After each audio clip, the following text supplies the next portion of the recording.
C'est le début d'un nouveau chapitre pour l'entreprise Kipushi Corporation. Le chef du gouvernement va faire honneur aux habitants de cette partie de la République en lançant les 10 travaux le mardi 3 août prochain. Toutes les batteries sont en marche pour que cet événement soit un succès, nous dit Angèle Mabela-Londo.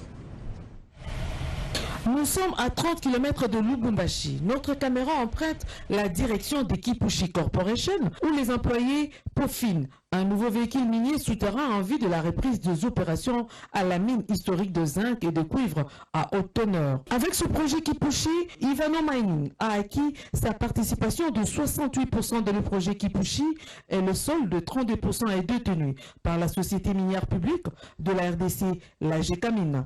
Les préparatifs vont bon train pour le lancement des travaux par le Premier ministre chef du gouvernement qui sera accompagné par la ministre d'État en charge du portefeuille, la princesse Adel Kainda Maïna, qui ne jure que sur la restructuration profonde des entreprises publiques. Les autorités politico-administratives peaufinent de nouvelles stratégies pour le dernier réglage. Tout est passé au peine fin pour la réussite de cet événement combien important et historique.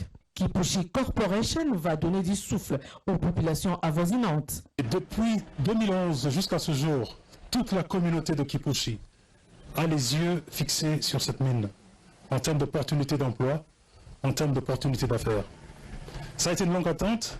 Il a fallu beaucoup discuter avec nos autorités, avec nos partenaires de la GECAMINE, et finalement, grâce à l'implication personnelle de son Excellence, Monsieur le Premier ministre, qui d'ailleurs nous fera l'insigne honneur de venir lancer ces travaux, nous avons pu finalement atterrir là où nous avons atterri. Kipushi Corporation sera en ébullition ce mardi 23 août et pour cause, le lancement des travaux de cette mine. Les filles et les fils du terroir ne jurent que pour la relance de cette mine pour avoir de l'emploi. Le président de la République, Félix Antoine Tshisekedi Tshilombo, s'y emploie. Le lancement de ces travaux va entrer dans les annales de l'histoire. Dans la cité de Kipushi, Martin Skabea, Angèle Mabela-Londo pour la radio-télévision nationale congolaise.